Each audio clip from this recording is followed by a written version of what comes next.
오늘 우리에게 주시는 하나님의 말씀은 요한복음 6장 10절과 11절입니다. 제가 말씀 봉독하겠습니다.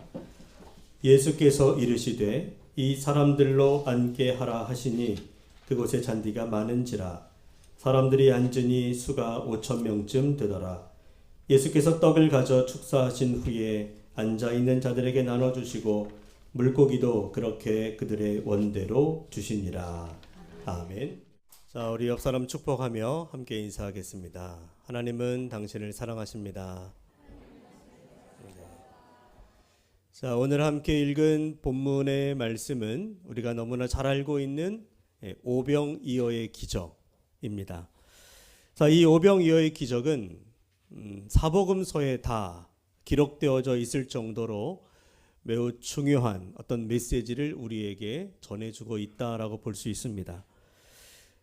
이 오병이어의 기적은 아무것도 없는 광야에서 일어났기 때문에 기적이고, 또 있을 수 없는 일이 일어났기 때문에 기적이고, 빈들에서 산에서 예수님께서 행하신 놀라운 일이었기에 표적이 되었습니다. 자, 요한복음에 보면 산이라고 이제 이 사건이 일어난 장소를 산이라고 표현하고 있는데, 공관복음서, 마태마가, 누가복음에는 빈들이라는 표현을 쓰고 있습니다. 자, 뭐 산이든 빈들이든 그것은 비슷한 곳이죠. 사람이 살 수 없는 곳, 또 사람이 살지 않는 황폐하고 거친 곳입니다. 자, 그런데 왜 예수님은 오늘 산으로 가셨을까? 왜 예수님은 과연 빈들로 광야로 나가신 것일까? 마가복음에 의하면 예수님이 너무나 바쁜 사역에 지쳐서 몸도 마음도 지쳐 있을 때, 특별히 이제 예수님이 제자들을 바라보실 때에 음식 먹을 겨를도 없이 쉬지 않고 사역하는 모습에 이제 좀 딱한 마음이 들어 그들을 좀 쉬게 하시기 위해서 한적한 곳으로 제자들을 데리고 가셨던 거예요. 사람들을 피해서 배를 타고 갈릴리 바다 건너편으로 왔습니다. 그리고 한적한 산으로 제자들을 데리고 올라가셨는데, 그런데 말이죠, 사람들이 어떻게 알았는지 예수님이 산으로 올라가는 모습을 보고는 예수님이 왜 가신다고요? 쉬기 위해서. 그런데 쉴 틈을 주지 않고 사람들이 예수님에게 몰려들기 시작하는 거예요. 저기 예수님이 있다 그러면서 사람들이 예수님에게 몰려들기 시작합니다.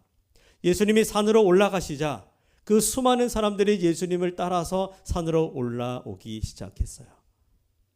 자, 여러분, 저는 올 한 해 여러분들의 삶을 축복합니다. 특별히 예수님을 따라 올라가는 삶이 되시기 바랍니다. 아멘. 여러분들의 모든 삶이 다 올라갈 수 있기 바랍니다. 아멘.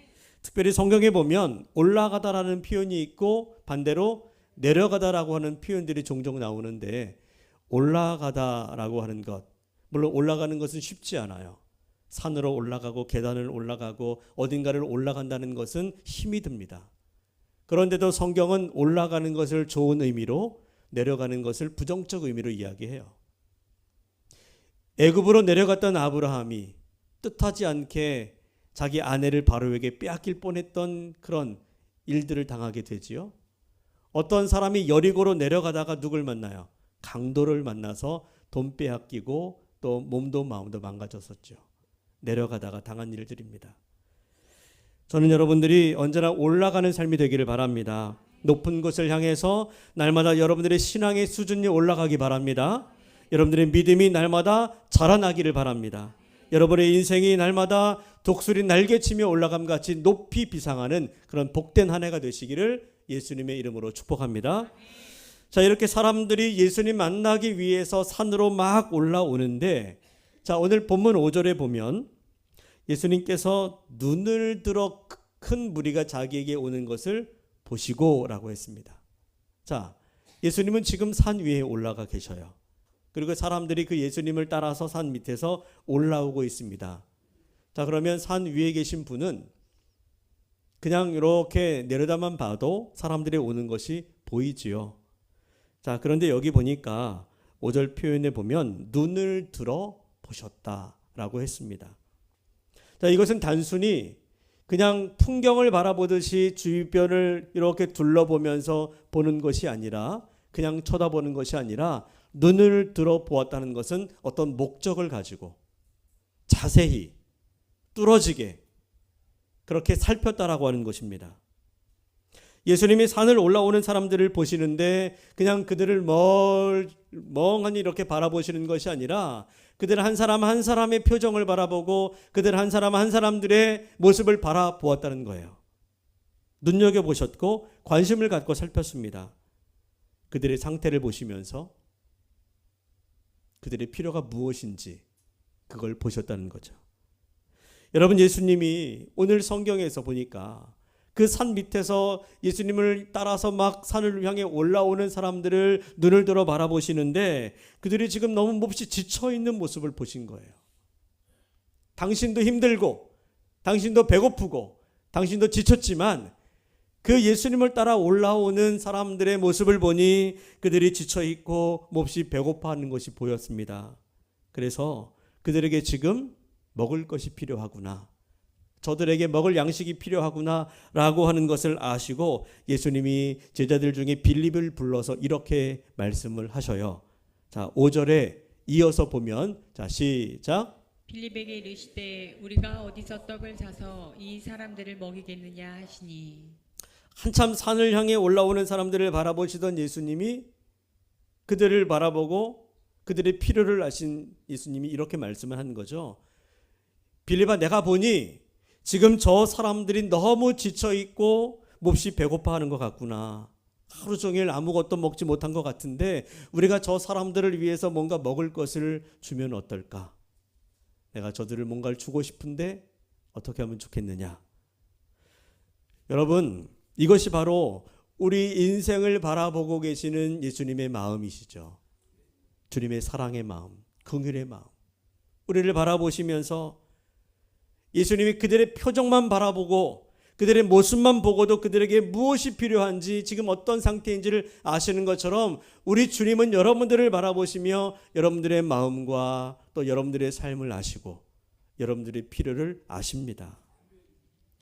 잠언 15장 3절에 보면 여호와의 눈은 악인과 선인을 감찰하시느니라. 하나님의 눈은 세상을 바라보고 계세요. 특별히 그분의 눈은 누구를 보시는가 하면 시편 34편 15절에 보니까 여호와의 눈은 의인을 향하시고 의인들을 바라보십니다. 예수 그리스도를 구주로 고백하고 하나님을 믿는 자들을 바라보신다는 거죠. 그러면서 어떻게 하십니까? 역대하 66장 9절에 보면 여호와의 눈은 온 땅을 두루 감찰하사 전심으로 자기를 향하는 자들을 위하여 능력을 베푸시나니. 할렐루야. 하나님은 자기를 찾는 자들, 주님을 바라보는 자들, 그들을 바라보시고 그들의 필요를 아시고 그들을 위하여 능력을 베풀어 주십니다. 오늘 성경에 보면 예수님을 따라서, 예수님을 찾아서 주님을 향해서 올라오는 자들을 주님이 바라보시고 주님의 눈으로 그들의 모든 필요를 아시고 그들을 위하여 은혜를 베풀어 주시는 거죠. 자, 예수님이 빌립에게 말씀하실 때 6절에 보면 이렇게 말씀하시죠. 이렇게 말씀하심은 친히 어떻게 하실지를 아시고 빌립을 시험하고자 하심이라. 자, 예수님이 빌립에게 우리가 어떻게 이 많은 사람들을 먹일 수 있을까? 뭐 좋은 방법 없겠느냐라고 물었는데, 자, 예수님은 친히 어떻게 하실지를 아셨다라고 하는 문구가 있지요. 자, 이게 무슨 말인가 하면 이것은 빌립이 어떻게 대답할 것인지를 알고 계셨다는 얘기가 아닙니다. 물론 빌립의 연약한 믿음을 알고 계시지만 그걸 알고 계신 게 아니라 예수님이 아신 것은 뭘 아시는가 하면 지금 사람들이 오는 것을 보시고 그들의 배고픔을 아시고 그들의 필요가 무엇인지를 알고 계시잖아요. 저들에게는 양식이 필요하다는 것을 알고 있는데 지금 상황에서는 저들에게 먹일 것이 없다는 것을 예수님이 왜 모르시겠습니까? 그런데도 친히 예수님이 아셨다는 것은 뭘 아셨는가 하면 내가 어떻게 저들을 도와야 될지를 아셨다는 거예요. 다시 말하면 지금 이 상황에서 저들을 도울 수 있는 것은 나밖에 없다.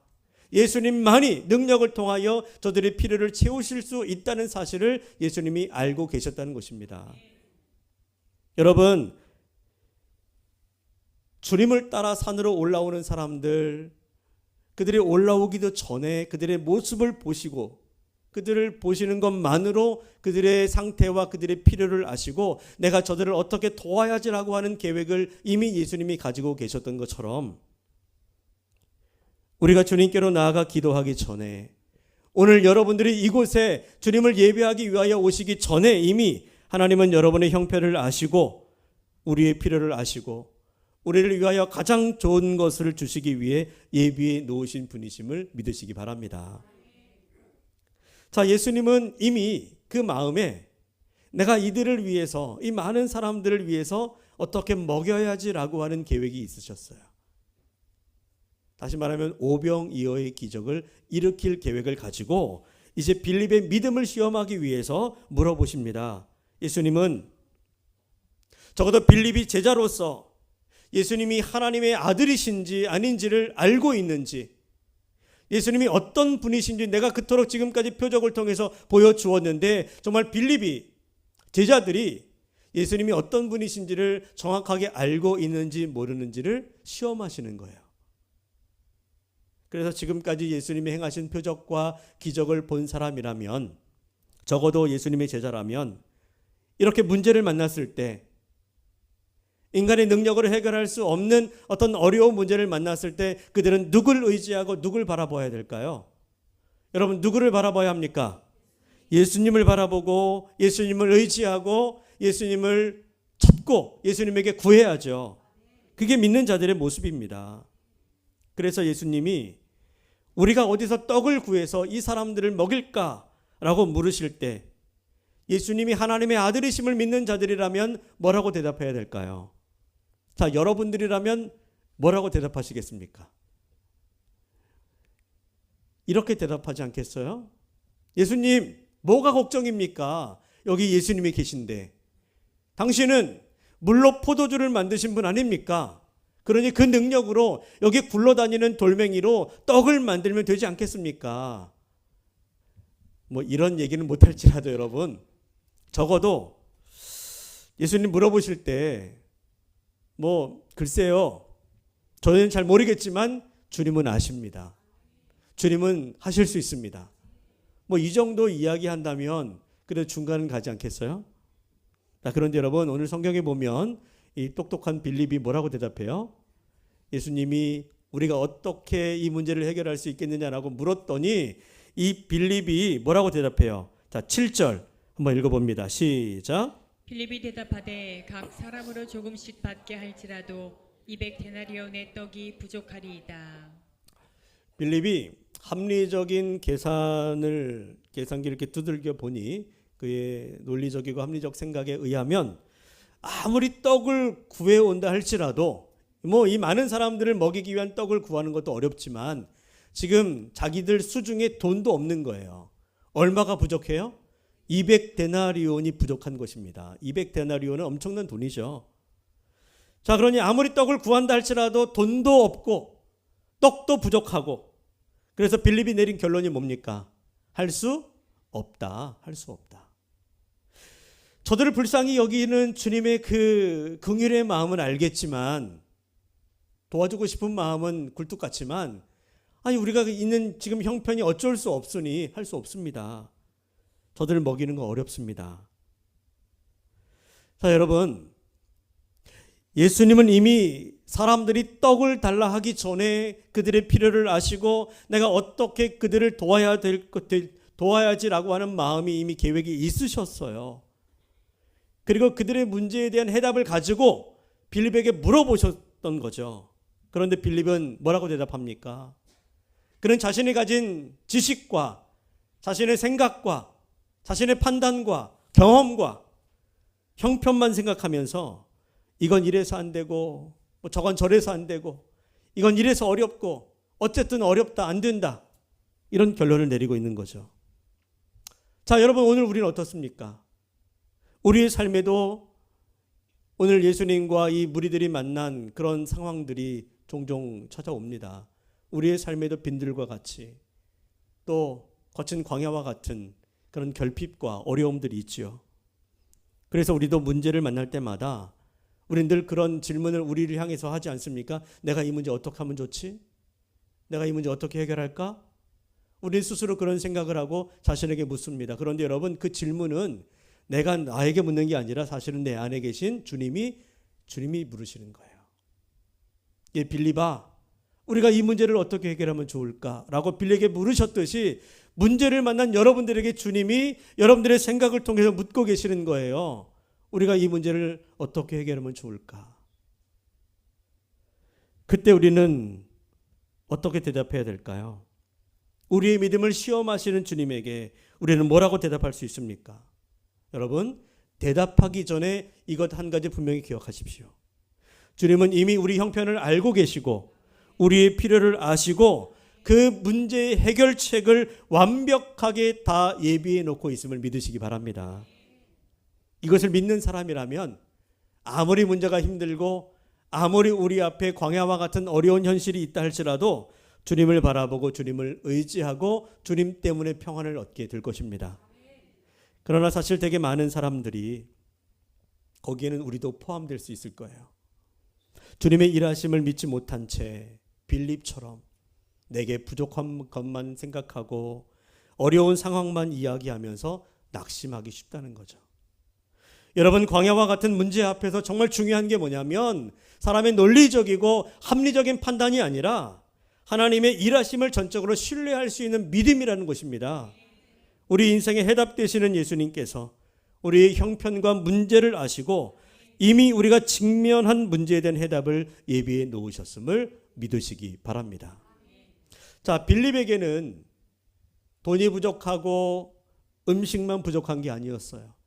또 뭐가 부족했습니까? 주님을 향한 믿음이 없었어요. 중요한 것은 여러분, 반대로 돈이 있고 음식이 풍족하다 할지라도 그곳에 주님이 계시지 않고 주님을 향한 믿음이 없다면 우리 또한 주님이 원하시는 삶을 살아갈 수 없을 것입니다. 오늘도 예수님은 끊임없이 우리 믿음을 시험하세요. 왜? 우리의 믿음을 흔들리기 위해서가 아니라 우리의 흔들리는 믿음을 붙들어 주시고 그 믿음을 더 강하게 하시기 위해서 여러분들의 믿음을 시험하실 때 여러분, 주님이 원하시는 그 믿음의 해답을 가지고 주님께 나아갈 수 있기를 축복합니다. 자, 빌립은 지극히 인간적인 생각을 앞세워서 돈 없고 음식도 구하기 어려워 많은 사람들을 먹이기 힘들다라고 하는 결론을 내렸지만 오늘 성경에 보면 또 한 사람의 제자가 나오죠. 누굽니까? 안드레라고 하는 사람이 나와요. 베드로의 형제 안드레. 이 안드레는 빌립과는 좀 달리 약간의 어떤 희망적인 말을 하고 있어요. 자, 우리 한번 9절을 같이 한번 읽어봅니다. 9절 시작. 여기 한 아이가 있어 보리떡 5개와 물고기 2마리를 가지고 있나이다. 그러나 그것이 이 많은 사람에게 얼마나 되겠사옵나이까. 자, 지금 이 안드레의 말을 들어보면 그가 한 행동을 보면 예수님에게 뭔가 기대하는 마음이 있는 것처럼 보이죠. 그죠? 그가 한 아이가 가지고 있는 보리떡 5개, 물고기 2마리를 가지고 왔습니다. 그러면서도 예수님이라면 이걸 가지고 뭔가 또 큰 일을 이룰 수 있지 않을까라고 하는 막연한 어떤 기대감, 또 어떤 생각을 가지고 온 거예요. 그런데 그러나라고 하는 단어를 통해서 알 수 있듯이 그 안드레가 어떤 확실한 믿음을 가지고 온 게 아니라 혹시라고 하는 마음을 가지고 왔는데 그 마음 속에는 그래도 이게 가능할까 과연? 이라고 하는 마음이 있었던 거예요. 이번에도 우리 예수님이 이걸로 놀라운 일을 행하실 수도 있을 거야 라고 하는 어떤 믿음도 있었지만 또 한편으로는 과연 이 작은 도시락으로 이 많은 사람들을 다 먹일 수 있을까? 이런 일이 과연 가능할까? 그런 의심의 마음도 있었던 거죠. 이 안드레의 마음 속에는 의심 반 또 믿음 반 두 가지의 마음이 있었어요. 그런데 여러분, 중요한 것은 안드레가 믿음 반 의심 반의 마음을 가지고 있었을지라도 결국에는 어떻게 나옵니까? 그 의심을 물리치고 예수님께 나아왔어요. 여러분, 우리가 인생을 살아가면서 무슨 문제를 만나든지 결국에 예수님께 나아가는 게 중요합니다. 여러분들이 어떤 삶을 살아오던 내가 정말 이 문제 때문에 낙심하고 실망하고 때로는 방황할지라도 결국에는 주님 앞에 나아가는 게 중요해요. 예수님이 내 문제 해결해 주실 것이다 고 믿는 사람이라면 뭐 걱정 없이 주님께 나아가겠지만, 과연 예수님이 내 문제 해결해 줄 수 있을까? 늘 우리는 그런 의심의 마음을 가지고 살아가면서, 그러나 그럴지라도 주님 앞으로 나아가기만 하면 주님께서 가장 좋은 것으로 응답하시고, 주님께서 주님의 방식으로 일하시고, 주님께서 역사하십니다. 오늘 예수님은 그 안드레의 작은 믿음, 그 연약한 믿음으로 일하셨어요. 자, 때로 문제 앞에 우리들 믿음이 약해질 때 있죠. 내가 적어도 교회를 뭐 몇십 년 다녔던 성도이고 직분이 있는 자임에도 불구하고 우리의 믿음이 부끄러워질 때가 있습니다.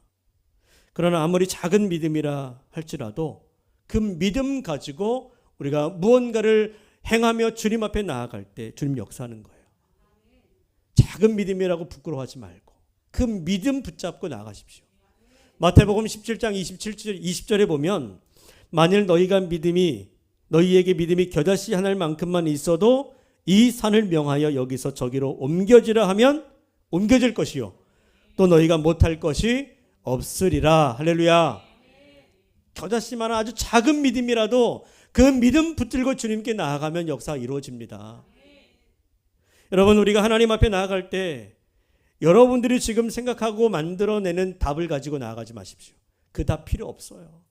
세상에서는 똑똑하다 인정해주고 세상에서는 정말 그 답이 옳다라고 말해줄지 몰라도 주님이 원하시는 답이 아니라는 거죠. 빌립이 답을 가지고 있었어요. 세상 사람들은 정확한 답이라고 아마 빌립을 칭찬했을지도 몰라요. 참 똑똑하다. 200데나리온은 부족하다는 답을 들고 있었지만 주님은 그것은 답이 아니라고 말씀하십니다. 그런 세상적인 답, 우리가 가지고 있는 답으로는 어떤 일도 일어나지 않아요. 그러나 안드레는 있는 그대로를 가지고 나갑니다. 보잘것없는 도시락과 연약한 믿음을 가지고 나아갔습니다. 그런데 주님이 안드레로 인해서 문제를 해결해 주시죠. 그러므로 지금 여러분들의 상황이 광야와 같은 상황이라도 모든 것이 끝난 것처럼 문제만 바라보고 낙심하지 말라는 거죠. 빈들에서도 주님 역사하십니다. 광야에서도 주님은 일하십니다. 그 주님, 기적을 일으키시는 주님을 바라볼 수 있는 저와 여러분의 삶이 되기를 축복합니다. 자, 10절을 한번 읽어볼까요? 10절. 자, 시작. 예수께서 이르시되 이 사람들로 앉게 하라 하시니 그곳에 잔디가 많은지라 사람들이 앉으니 수가 5,000명쯤 되더라. 자, 믿음과 의심 사이에서 고민하면서도 결국 주님 앞에 나온 안드레에게 예수님 말씀합니다. 사람들로 앉게 해라. 자, 문제를 가지고 주님께 나와서 여쭙는 안드레에게 예수님께서 당신의 생각을 말씀하시죠. 주님이 말씀하셨다는 것은 곧 응답하셨음을 의미합니다. 다시 말해서 예수님이 일하기 시작하셨다는 것이죠. 예수님은 사람들을 335 모여서 앉게 해라. 그래서 사람들이 잔디밭에 이제 흩어져 앉습니다. 그리고는 예수님 어떻게 하시죠? 떡을 가져 축사하신 후에 그 떡을 떼어 사람들에게 나누어 주세요. 그리고 물고기도 그렇게 주셨습니다. 그들이 달라는 대로, 손을 내미는 대로, 먹고 또 달라면 또 주고 또 주고, 원하는 대로 그들이 만족할 때까지, 배부를 때까지 주시고 또 주셨어요. 자, 여러분, 이 장면을 한번 생각해 보십시오. 여러분들의 이해를 돕기 위해서 그림을 제가 보여드렸는데 아마 그때 그 장면이 이렇지 않았을까. 저들의 얼굴을 보십시오. 5,000명이나 되는 사람들이 넓은 잔디밭에 옹기종기 앉아서 예수님이 나누어 주시는 그 기적의 떡과 물고기를 받아 먹는 모습들. 어느 한 사람 눈치 보지 않고, 저들이 정말 지금까지 저렇게 배불리 먹었던 적이 있었을까? 원 없이 먹었던 적이 있었을까요? 늘 줄이고 늘 빼앗기고 늘 헐벗고 살았던 사람들인데 얼마나 행복했을까? 얼마나 좋았을까? 자, 여러분, 우리가 먹을 것 잔뜩 싸들고 가족들과 또 친구들과 산으로 들러 나가서 즐거운 시간을 보내는 걸 뭐라고 얘기하죠? 어디 간다? 소풍 간다. 피크닉이라고 하죠. 우리 어릴 적 가던 소풍을 떠올리면 어땠습니까, 여러분? 참 뭐 별것 아닌데도 설레고 기쁘고 즐거웠던 행복했던 기억이 납니다. 그렇죠? 저도 초등학교 시절에 소풍 갔던 날들을 떠올려 보면 저희는 그 시골에서 뭐 좋은 데 가지는 않고 유원지나 뭐 이런 데 가지 않고 그 동네에 있는 강 이런 데를 갔어요. 철원에는 한탄강이 이렇게 흐르고 있기 때문에 주로 저희는 이제 소풍 가면 한탄강으로 갑니다. 그래서 강 지류에 있는 모래밭 같은 데 가서 모여서 이제 놀고 그랬는데, 근데 중요한 건 여러분, 학교에서 모여서 이제 강을 가는데, 강까지 걸어가는데 거리가 아이들 걸음으로 좋게 2시간은 걸려요. 뭐 차를 타고 갑니까? 거기까지 논길을 따라서 막 그 자갈밭을 길을 이제 걸어서 가는 거예요. 2시간을 걸어가는데 안 힘들어요. 하나도 안 힘들어요. 등에는 가방 안에, 배낭 안에 김밥이 들어있고 또 사이다 한 병 들어있고 삶은 계란과 과자 뭐 잔뜩 싸가지고, 좀 무겁잖아요, 어린 그 아이들에게는. 근데 무거운 배낭을 맸는데도 안 무거워요. 안 힘들고 안 무거워. 왜 그럴까요? 소풍 가니까. 그 길이 멀고 힘든 길인데도 하나도 안 힘들고 하나도 안 무겁고 너무 즐겁고, 친구들과 손잡고 제잘제잘 떠들면서 가다 보면 어느덧 그곳에 도착해서 짐을 풀고 김밥 먹고 친구들과 재미있게 게임하고 뭐 보물찾기 하다 보면 하루해가 저물죠. 자, 그렇게 참 소풍하는 날은 너무나 즐겁고 행복했던 기억이 있습니다. 저는 오늘 이 예수님과 함께하는 이 광야, 그곳에 있는 사람들, 비록 힘들고 어려웠던 인생들을 살아왔지만 그곳에 주님과 함께 했던 그 순간만큼은 너무나 즐겁고 행복했던 소풍의 날이 아니었을까. 여러분, 주님이 함께 하시면 우리의 거친 인생길도 소풍길이 되는 거죠. 우리가 거친 광야와 같이 힘든 곳, 아무리 높은 산이라 할지라도 그곳에 주님이 계시면 우리 인생은 언제나 소풍처럼 즐거운 인생이 될 것입니다.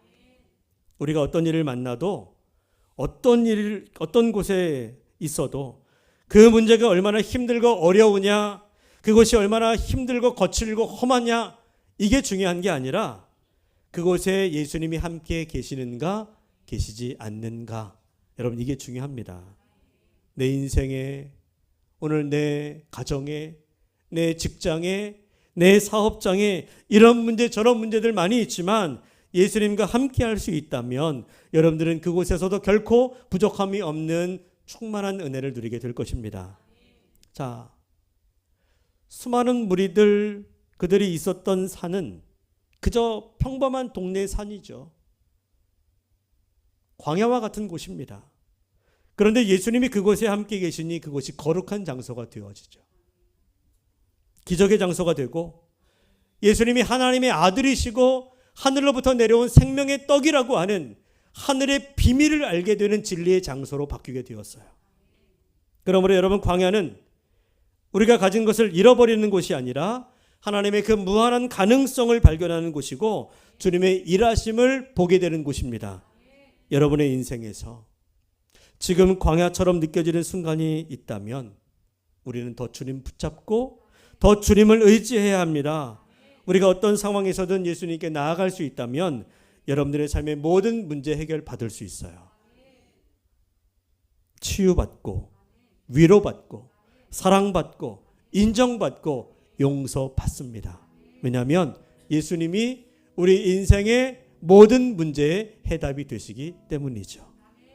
여러분, 인생의 해답 되시는 주님과 함께 오늘도 광야와 같은 인생길이라 할지라도 소풍길 떠나듯이 즐겁고 행복한 삶을 앞으로 쭉 주님과 함께 살아갈 수 있는 그런 복된 인생 되시기를 예수님의 이름으로 축복합니다.